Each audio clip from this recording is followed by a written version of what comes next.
Whoa, Nelly! Welcome into Postgame Live on Channel BSR. I'm Zach Will, joined by Jake English. Good evening, Jake. Hey, how are you?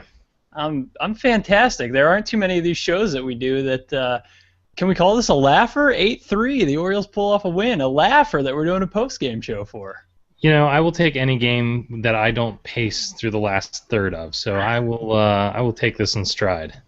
And even the run that Preston Guillemette ended up giving up there, I still felt nice and comfortable with the 5-run cushion. It turns out when you score a zillion runs, you don't have to worry about any inefficiency in your bullpen.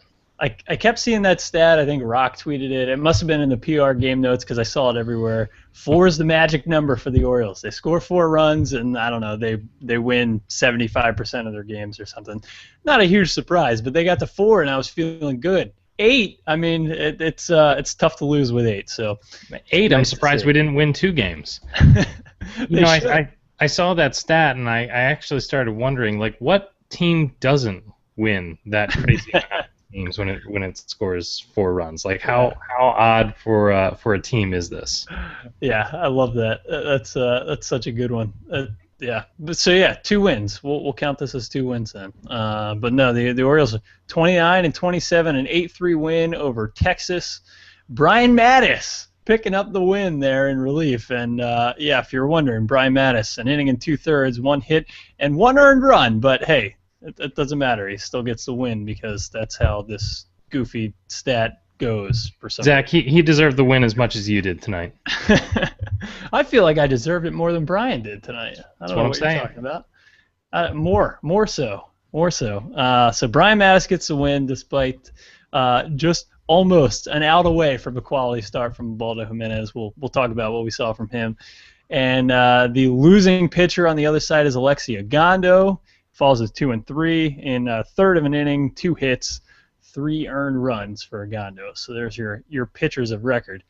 As far as our key contributors go, though, Jake, looking right at the 4-for-5 day from Adam Jones, hit a home run early on in this one, his 7th. He looked fantastic, and he's just destroying left-handed pitching. Yeah, absolutely, and it was nice. I thought that he went 3 for 3 against the lefty, but then continued after the righty came out. I thought that was a complete game from him, which is really nice to see. You know, we at least at Bird's Eye View are guilty of beating up Adam Jones when we see those just really hideous, awful at bats from him because we expect so much from him. And I think it's important to praise at the same time when he finally does, exactly what we expect of him. Absolutely. So here's your praise, Adam Jones. Good work. As the storms roll through in Jake's neighborhood. Sorry, my windows are open because it's still hot. No, that's mine are going to be open as soon as we're done here. So other key contributors, obviously Nelson Cruz returning to Texas.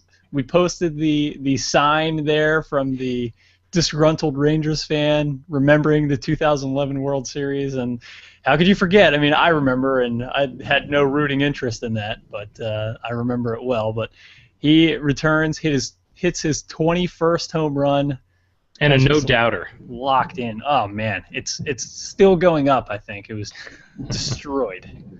The other thing about that is that it wasn't just his triumphant return to Arlington, though it seems that he has no hard feelings about that situation. It was also his triumphant return from getting whacked on the hand 2 days ago in what had me, and I'm sure plenty of other Orioles fans, concerned that the only real driver of our offense was in danger of spending some time away from the lineup, which is exactly what we couldn't afford, hovering just above 500. No question. Yeah. No question. Other key contributors in this game, I'm looking at the bottom third of the lineup. How about this?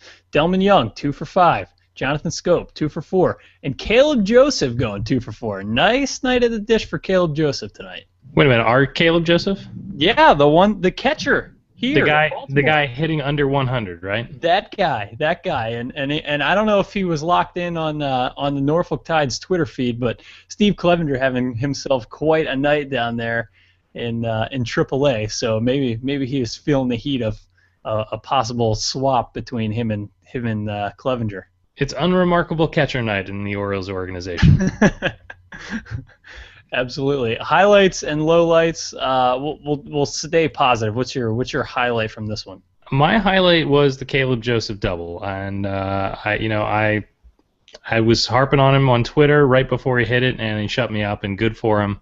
It's nice to see, because if we can get anything out of that bat besides, hoping he leans in and gets plunked or watches 4 pitches go by, it'll be good, especially if the rest of that bottom of the lineup can contribute.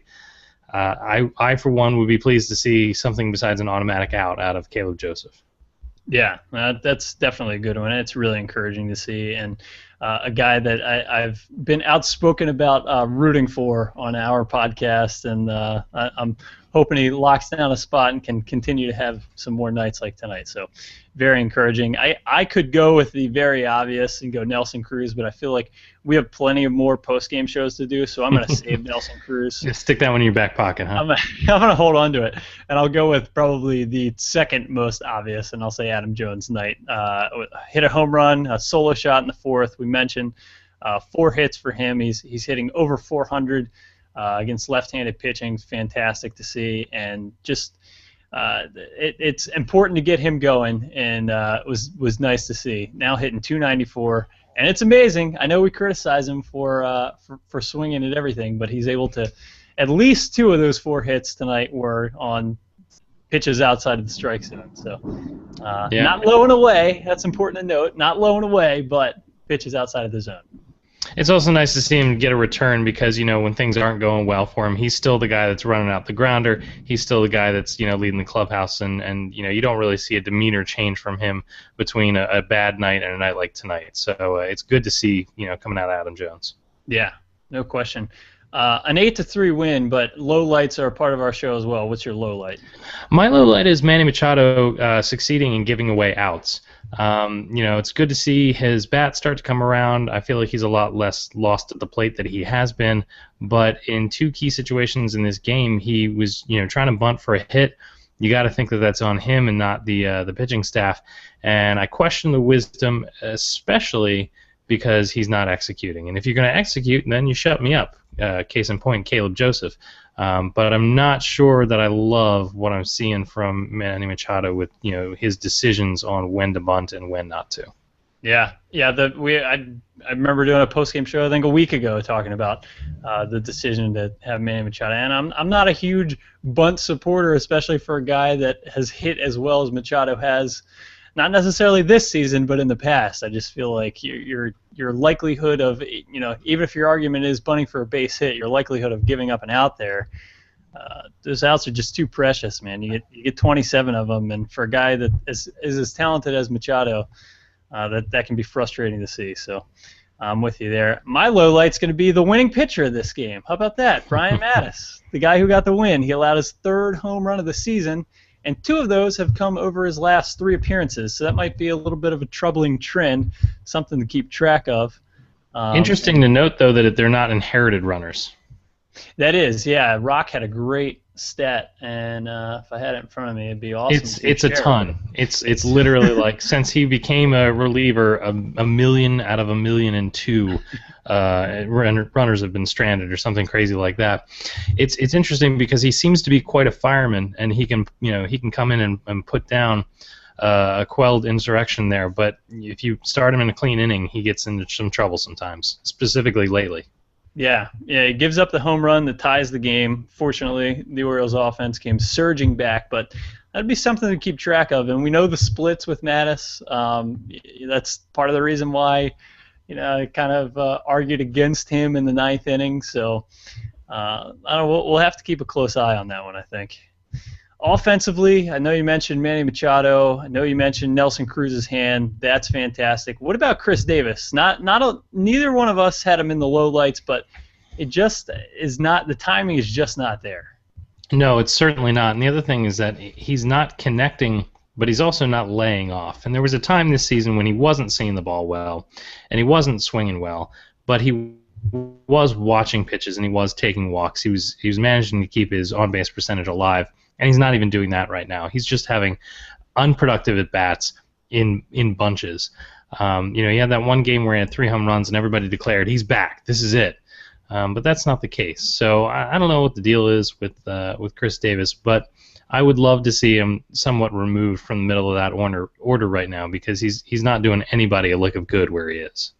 Yeah, Patrick Guthrie, my co-host on the BSR podcast, said he was watching a lot of Davis video today, and he said he feels like he's really, really close. Like he's just missing these pitches that, I mean, obviously he was not missing at all last season. So, I mean, if they can get him going, I feel like we've said it all year, but, you know, they've got Nelson Cruz and his 21 home runs in that lineup. If they can get Davis going at, you know, half of what he was last year, it's a really, really dangerous lineup. And, you know, Patrick tells me he's close. I want to see the video because I've watched quite a few at-bats, including all of them tonight, and he just seems like a different guy. I mean, it's just, like you mentioned, the contact is what concerns me. So a lot of the other thing about Davis, he's just so easy to root for. You know, I mean, he's one of our guys, sure. And it would be awfully nice. He doesn't have to be that 2013 Chris Davis, but you know, it's just painful to watch him just swing and get nothing out of it. Yeah, no question. You've got a note here. Good hold from Windmill with Hardy at first. How about that? Oh gosh, so this was in the fourth, right? Yeah, there he is. J.J. Hardy's on first. There's a ball to the outfield. And you can see Windmill, Bobby Dickerson, you know, just waving him. The very last second, he held him up. And I was like, oh, thank God. Because as soon as I saw that happen, I was like, there's no way that J.J. Hardy is going to make it.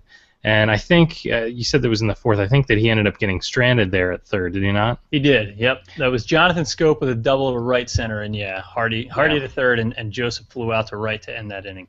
But I thought it was the right call to hold him, because there's just no way that he was going to get in. Yeah, it definitely was. And in fairness to Hardy, who is not the speediest of players, I don't know many Orioles that could go from first to home on that one. I mean, that was tough. And good hold by Dickerson, who looked like he was, I don't know, 5 feet from home plate putting up the stop sign, but was happy to see it. And Hardy looked like he was halfway there. He was 45 feet down the line.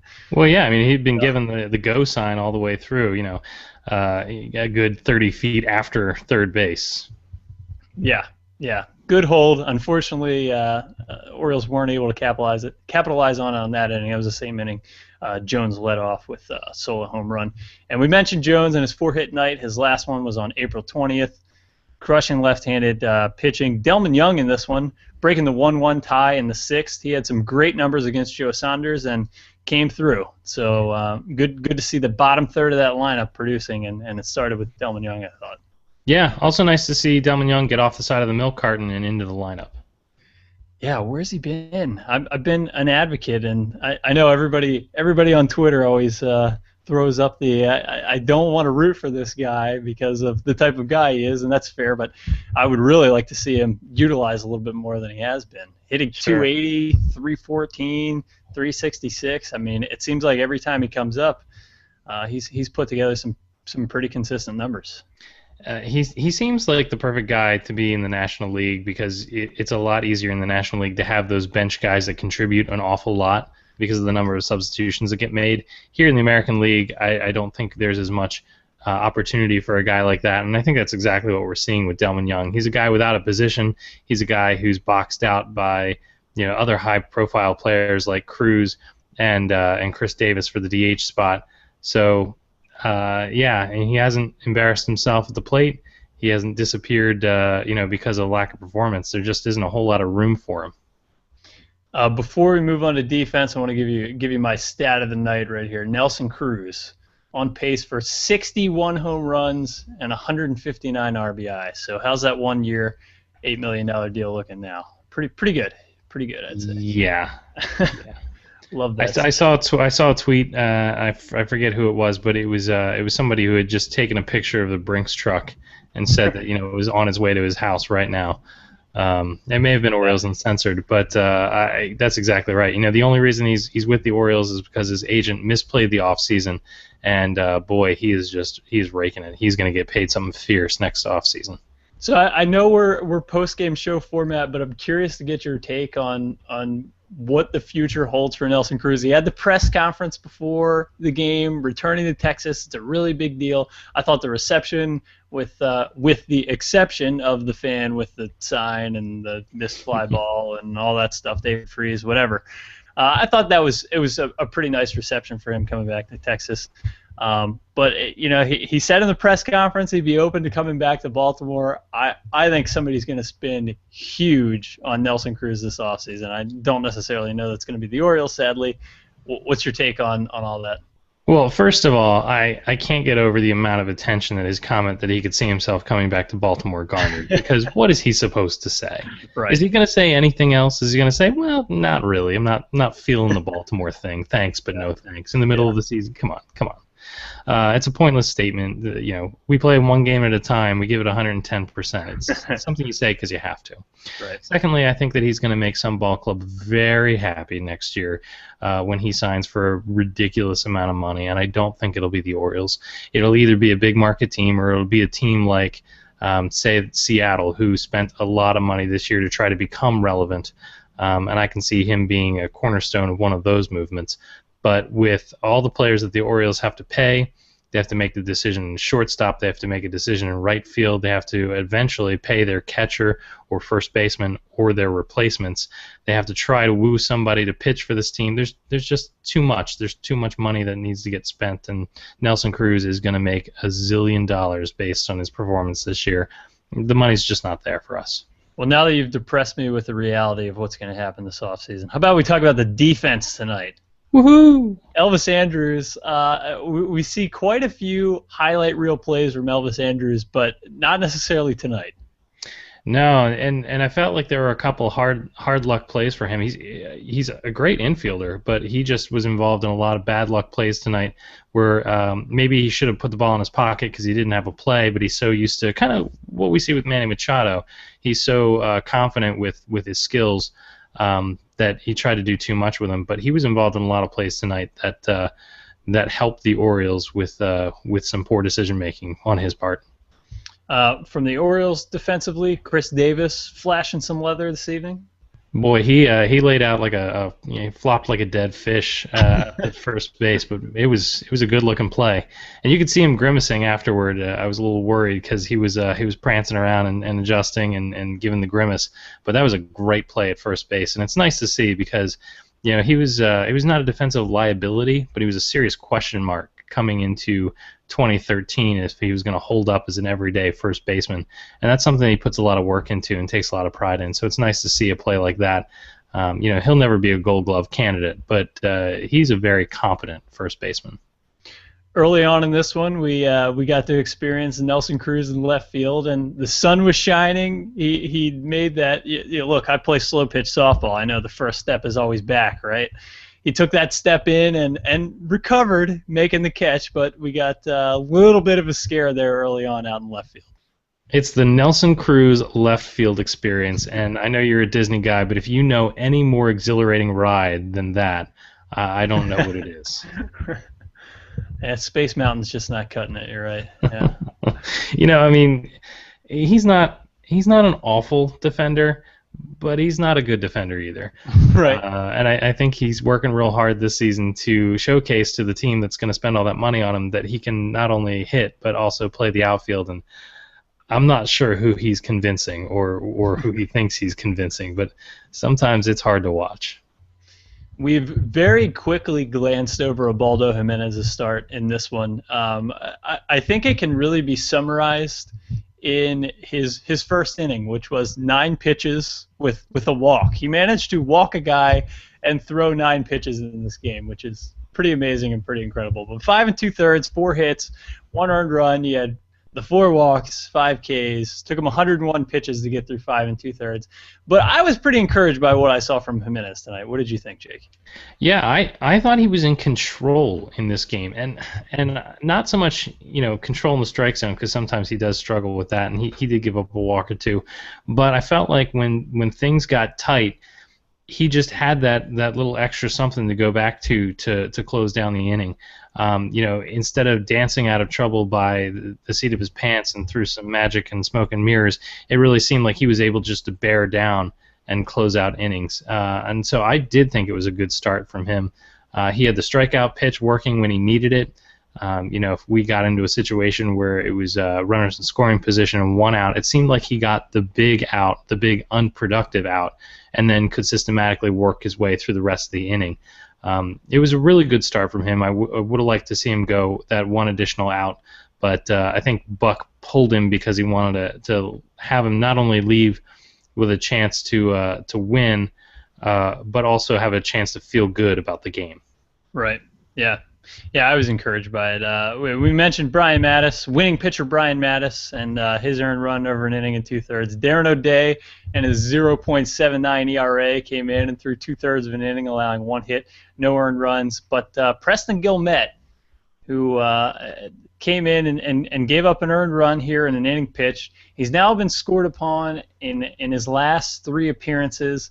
And as Tommy Hunter gets close to coming back, and as Buck Showalter nears the idea of the 6-man rotation with Johan Santana, somebody's going to be the odd man out, and right now it's looking like Preston Guillemette may be that guy. Sure, he's just not doing himself any favors. He's certainly not doing the club any favors. Today the run didn't hurt him. It didn't hurt the team. It was the real definition of junk time. But if you can manage to put Guillemette up and down from AAA, he's the kind of arm that you'd like to have first off the bus. If he's not needed for long stretches, but he can come up and be effective in short stints. Again, with the way that Dan Duquette kind of builds that roster so that he can utilize the full 40, maybe that's a valuable weapon to have, kind of in that Steve Johnson mold. Not somebody that you want to carry the entire year, but definitely a useful part when you need it.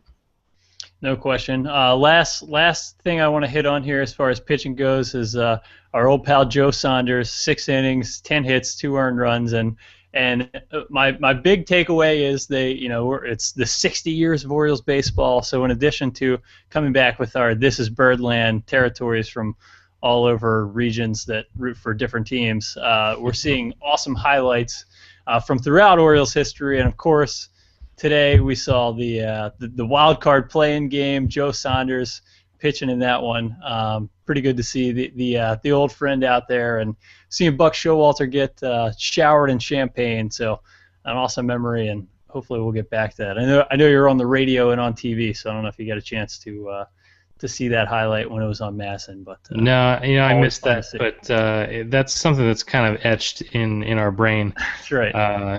Definitely comes back. I was talking to my wife earlier today while we were watching the game, and I said, I kind of feel bad if we beat up on Joe Saunders. I know. Elimination Joe, it holds a special place in my heart. And she said, yeah, I have no problem with it. Moving on, right? That's right. It was 2 years ago. Your takeaway from this one, your bottom line, what do you got? Well, my takeaway is simply that the Orioles and the Rangers were kind of in a similar situation. They're both a team, 1 game over 500 going into tonight, that kind of had to make a decision as to whether or not they were going to take the reins and try to take control of the series. Obviously, there's plenty of baseball left to play, but every game can't be the biggest and most important. But it's nice to get a win in this situation. It brings them even on the road trip at 4-4. And it certainly helps them trend in the right direction after a pretty rocky stretch of games. How about this? 21 runs over the last 3 games. That's 3 in a row, Jake. 3 in a row. That's a winning streak. How about that? We will certainly take it. So keep it rolling. I mean, Oakland this weekend is going to be a tough series. I'd really like to see the Orioles take advantage and keep the bats going. That's my takeaway, is just the offense doing what I think the offense should do. So keep it rolling, because it doesn't get easy this weekend. Those pitching matchups are a little bit tough. So, especially with our pitching staff. Yeah, exactly. Game 2, though, Bud Norris versus Nick Martinez. And then Thursday we'll be back with another post-game show. What have you guys got on Bird's Eye View this week? Bird's Eye View this week, we actually had a great interview with Matt Taylor from The Roar from 34, which is a great Orioles blog. It was just a fantastic discussion. We sat down and just kind of got talking baseball with him. And rather than cut it up, we went ahead and just eliminated our second segment of the show. We really enjoyed talking to him, and we gotten some great feedback about it. So I definitely encourage you guys to not only check him out roarfrom34.com, but also check them out on Bird's Eye View this week. Awesome. Yeah. Be sure to listen to that. And our BSR podcast came out a day late, but it's there. We're previewing the week ahead, looking back at what happened, and talking about whether the Orioles should be all in right now, go crazy at the trade deadline. So you can listen to that conversation right now on BaltimoreSportsReport.com. Jake, thanks for staying up and talking baseball with me tonight. Yeah, absolutely. Hey, a rare win for us, right? That's right. A rare win. So we'll absolutely take it. For Jake, I'm Zach. Thanks for tuning in to Postgame Live on Channel BSR. Somebody will be back Thursday for another Postgame show.